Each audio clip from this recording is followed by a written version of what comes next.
Good morning, everybody, and welcome to this webinar in which I will present a new method for detecting single base editing downstream of CRISPR-Cas gene editing. So my name is Cornelia, and I'm the product manager for gene editing and gene delivery here at Takara Bio Europe. My presentation today will be around 25 minutes, and you will be muted during the webinar. But please feel free to type your questions into the questions box at any time, and I will take them at the end. So I hope you can hear me fine, and just let's get started.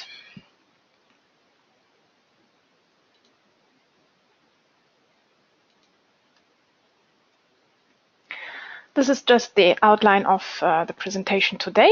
So I will start with a very brief introduction on how you can use CRISPR-Cas to induce single nucleotide substitutions. Then I will present the basic principle of our new guided SNP screening kit. And I will explain the workflow and also how data looks like, so the assay output. And at the end, I would like to show you some application data in which we have used this kit for SNP detection downstream of CRISPR-Cas gene editing in human iPS cells. So I believe you all know that the CRISPR-Cas system is a two-component system composed of the Cas9 endonuclease and the guide RNA that you can see here. The guide RNA will provide the target specificity, and then this complex will bind to a genomic sequence next to a PAM sequence, and the Cas9 endonuclease will induce a double-strand break at this specific site. So since double-strand breaks are very dangerous lesions for eukaryotic cells, the cell will then activate the repair machinery, and in most of the cases, the preferred repair pathway is the so-called non-homologous end joining pathway, or NHEJ. But this is an error-prone pathway. It will fix the double-strand break very quickly, but it's an error-prone pathway. And during this repair, insertions, deletions, or point mutations, so-called indels, can occur.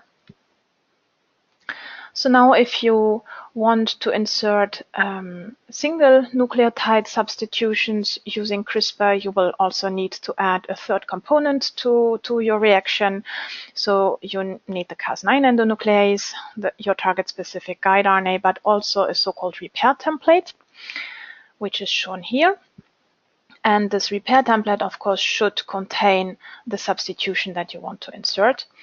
And the repair template also needs to have homology to the breaking points to activate the homology-directed repair.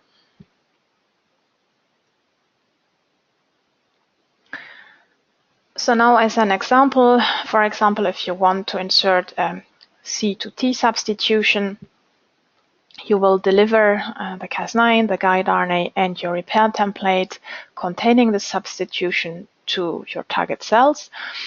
In-house, we regularly use electroporation of ribonucleoprotein complexes. That's why you can see this little electrical pulse here, but you can use other methods for the delivery.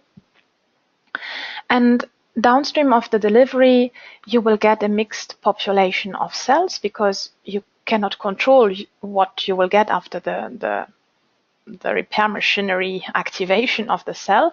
So as I just explained, the preferred pathway of repair is still the NHEJ pathway. So you will get a certain amount of cells that will just carry indels, where maybe you will get a big deletion or an insertion and so on. Another portion of the cells will just be wild type. And then you will also have a small cell population that will carry the desired C to T substitution that you wanted to insert. So depending on the target cells and depending also, of course, on the target site and the efficiency of your guide RNA, this Knock-in efficiency can vary between 0.1 to 25% or even 30% maybe if it works very well, but still the efficiency is quite low. And that's why you need then to go to a next step, which is the single cell cloning step, in which you will really isolate cell by cell into multi-well plates and grow up clones derived from single cells to identify those which carry your C2T substitution. And to do so, you might need to grow up quite a lot of clones and then to analyze those. And I think most people use Sanger sequencing to do so. You could also do library prep and NGS or use digital droplet PCR, but maybe NGS and droplet PCR are a bit of overkill for just to identify your desired clone. And today I would like to present you a new method, which is our SNP screening kit. So this kit is really meant as a high throughput detection method in which you can use to easily screen several 96-well plates. It does not require any special equipment and minimal optimization. And the protocol is really very rapid, so you can complete everything within 4 hours, and it's also more cost-effective compared to Sanger sequencing. So the SNP screening kit can be used to analyze any gene and genomic region, and it's a qualitative yes-no output. I will explain this in a few slides. You will get a fluorescent signal in case of the presence of the SNP and no signal in case of the absence of the SNP. You can also combine multiple assays for genotyping. So, for example, if you want to know if your SNP is present on both alleles or only one allele, you can also combine 2 assays to check if your clone is heterozygous or homozygous. So this is the basic principle. So for example, if you want to insert a G to A transition in your cells, so you will do the gene editing, then the single cell cloning step, and you will end up with different clones. So some of them will not be edited, or some of them might contain indels, and some of the cells of the clones will carry the desired G to A transition. You will then quickly extract the genomic DNA from the cells, do a PCR amplification of the target site, and a denaturation of your PCR product. And then you will use 2 different oligos in this kit that you will need to design and that will hybridize to this denatured DNA. So the first one is called here the displacement oligo, which is immediately upstream of your SNP. And the second oligo is called the flap probe oligo. And this oligo needs to contain the base you are interested in, so the SNP base.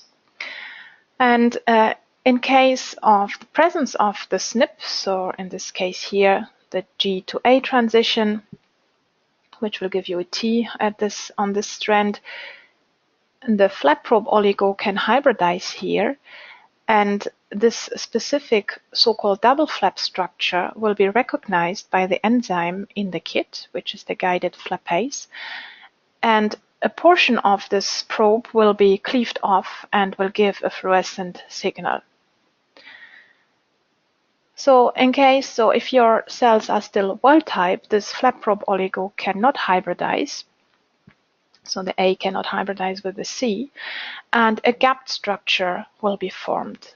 And this structure is not recognized by the flapase, which is a structure-specific nuclease, so you will not get any signal. So I would just like to explain this again in a bit more detail. So each assay will first involve the PCR amplification of your genomic target site. So for example, here we are talking about C C to T transition.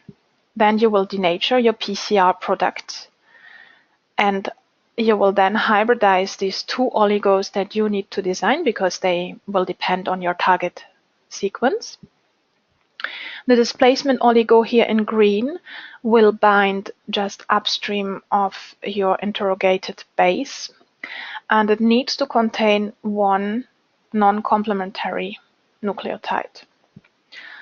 And the flap probe oligo, you can see here in the more light purple, always contains a fixed sequence. So this is given in the user manual, and you should in any case change the sequence because upon cleavage this will give the fluorescent signal. And the flap probe oligo, so the flap probe oligo will bind here downstream of the interrogated base, also needs to contain one nucleotide which is complementary to the edited nucleotide. So you will then hybridize these oligos with your PCR product, and in case of the presence of the SNP, the flap probe oligo can hybridize, so the T and the A will hybridize and build this double flap structure. So the first flap is built because you will include one non-complementary nucleotide in the displacement oligo. And in case of a wild-type cell, this T here cannot hybridize with a G, and a gapped structure will be formed. And these different structures are recognized or not by the guided flapase, which is included in the kit. So in case of the double flap structure, the flapase will cut off this fixed sequence, and there will be a fluorescent signal.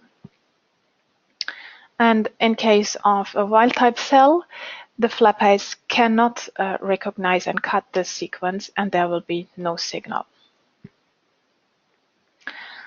So if you want to see if there's a C to T substitution, in case of an edited cell, there will be formation of the double flap structure, and yes, there will be a fluorescent signal, and this means the SNP is present.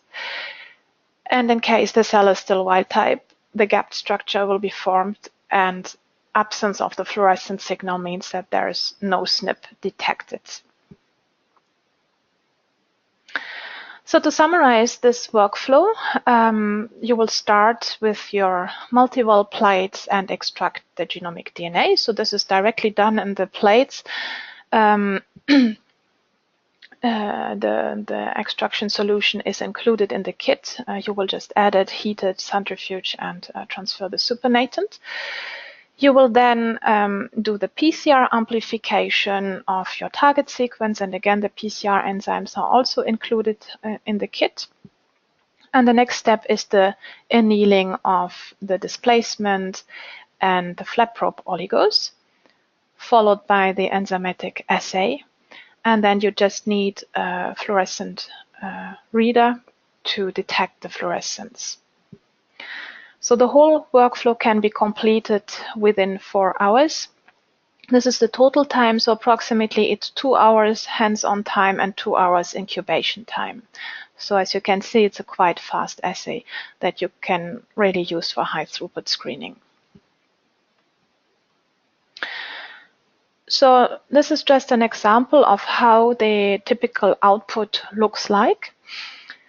So you will measure the fluorescence in a fluorescent reader, and you will either get a positive signal or a negative or absence of fluorescence signal. So here's an example where we use just the genomic DNA samples that we obtained from the Coriell Institute. And you can see here, these were samples that contained SNPs or not. So the plus samples contained the homozygous base transition here at these different loci. You can see the different loci here and the different transitions that were present here below the graph. So we had T to A transitions, A to T transitions. And the purple bars are wild type samples, and the NT is a non-template control. And what you can see is that all these different substitutions could be very easily detected for these various loci by just having the readout of the fluorescence signal.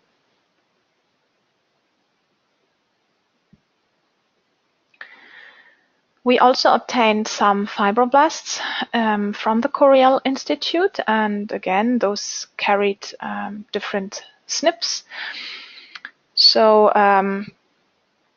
the genomic loci are indicated above, and the position and the SNP are indicated here.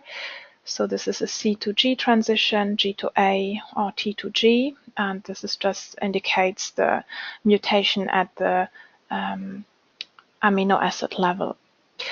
So what we did is for each transition we tested 2 cell lines, so one carrying the SNP in blue and one which was wild type in purple.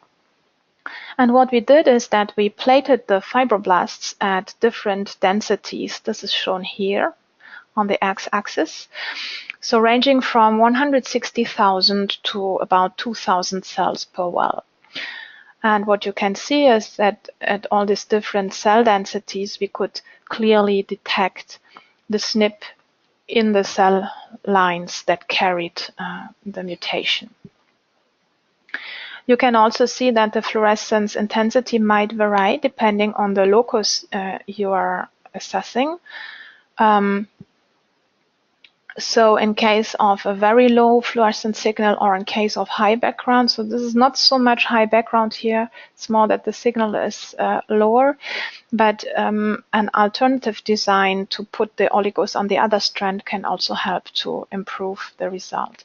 So this really depends on the sequence of the genomic locus.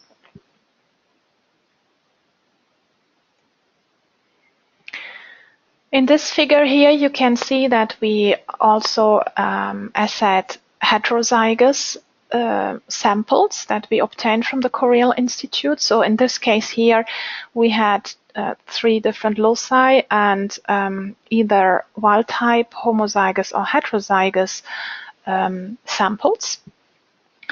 And what you can see is that in any case, again, we could very clearly detect the SNP, even in the heterozygous samples, which are here in purple. This also means that you cannot use the fluorescent intensity to check if your sample is homozygous or heterozygous. So in one single assay, you cannot know what's the zygosity of your sample. But what you can do is, if you want to know if a sample is heterozygous or homozygous, that you design 2 different flap probes and that you will interrogate both bases. So for example, here we are talking about the A to G transition. And again, we obtained different samples from the Coriell Institute, which were homozygous, wild type, or heterozygous. And you can see in this case, when interrogating both bases, so is there an A? No. Is there a G? Yes.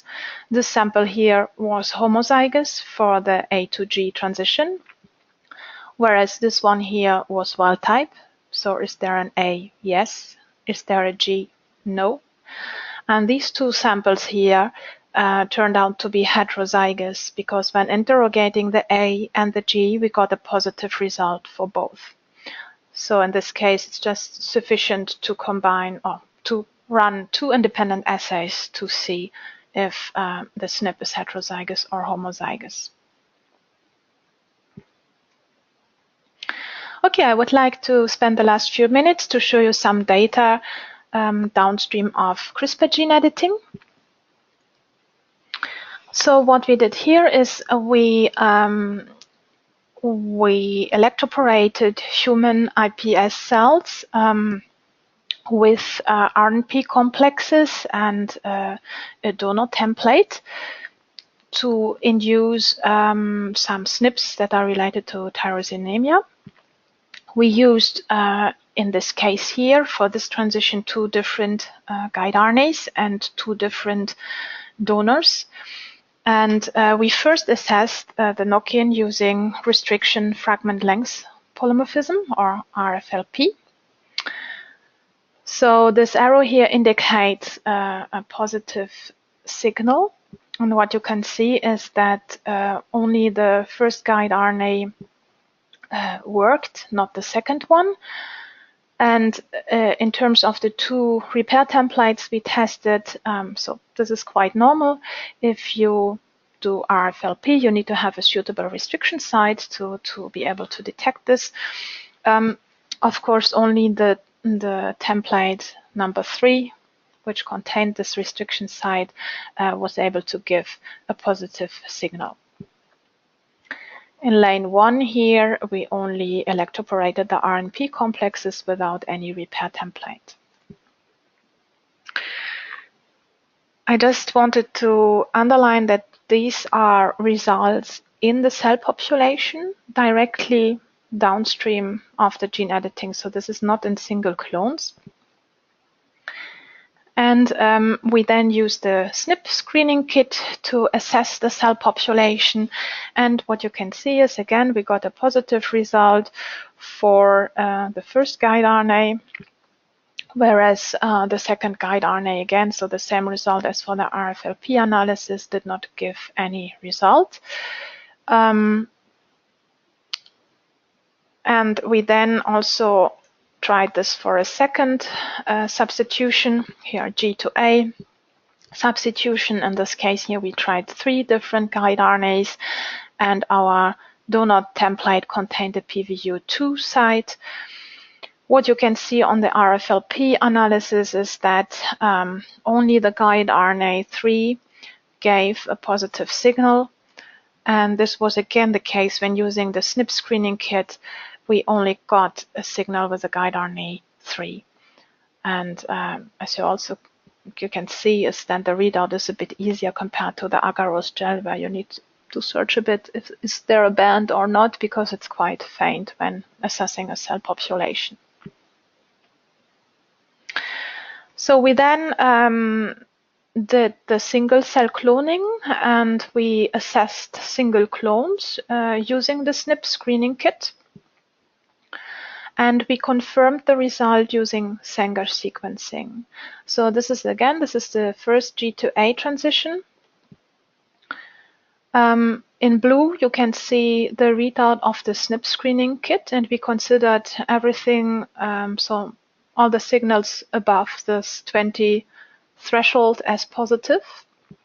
And in gray, you can see the peaks of Sanger sequencing, which in each case confirmed that the SNP was present either at a homozygous state or heterozygous state. So both were detected using the SNP screening kit.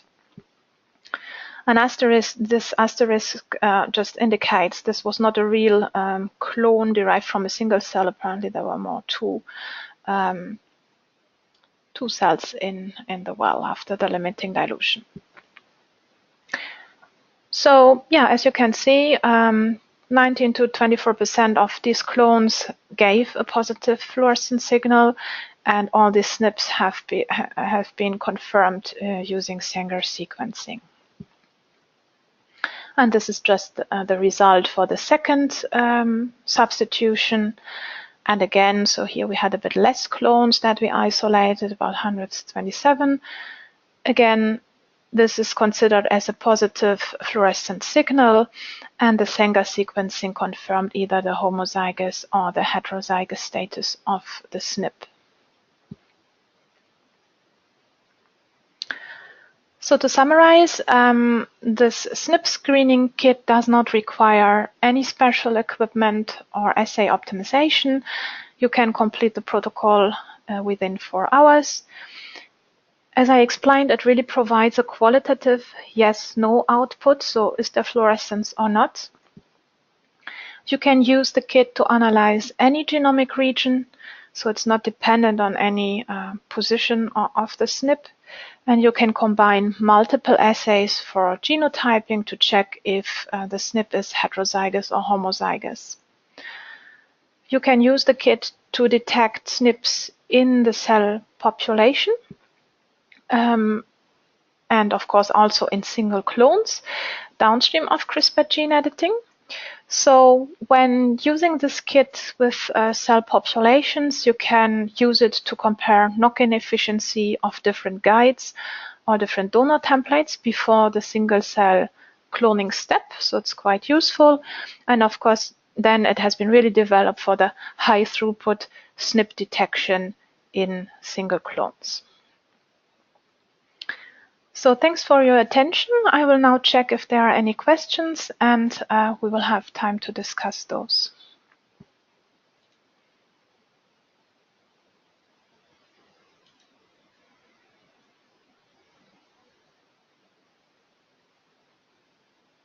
Okay, so there are several questions. How many cells are necessary for the DNA extraction and detection? So yes, as I said, we tried different cell densities. In one of the assays, we put as few as 2,000 cells per well, and it worked well. Of course, if you have a bit more cells, the readout will be easier, but you do not need a high amount of cells. Another question is if it's necessary to perform a control for the PCR. So we did several tests with all these different genomic loci, and you do not need to have a clear PCR product. It can be a quite quick and dirty PCR. So for some of the loci, we get several bands, and in any case, the assay worked very well. So you do not need to do PCR optimization prior to the assay.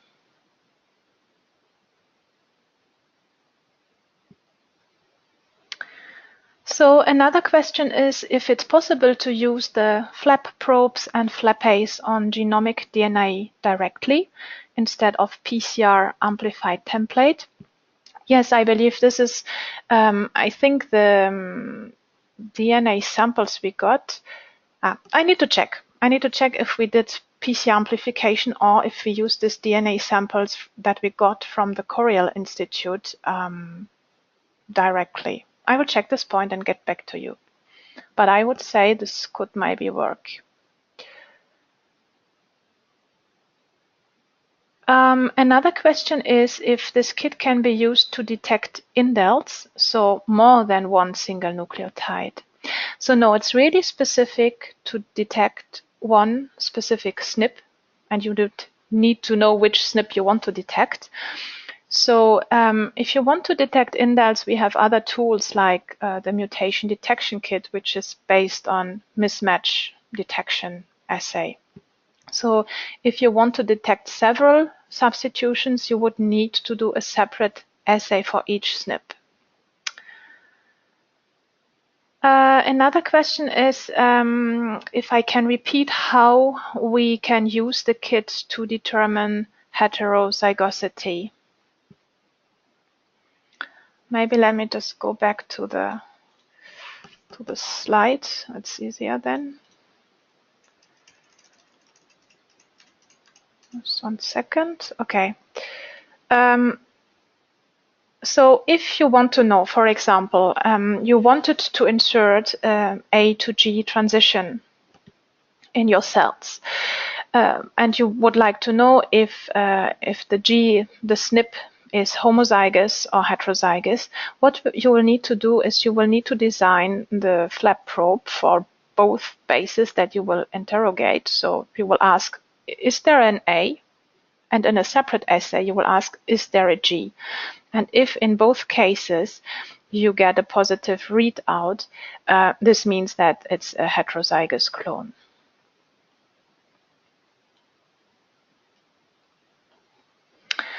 Another question is how the flap probes are designed. So yeah, I think this is the step of the protocol which maybe will take a bit of time, but there are really very detailed instructions in the user manual.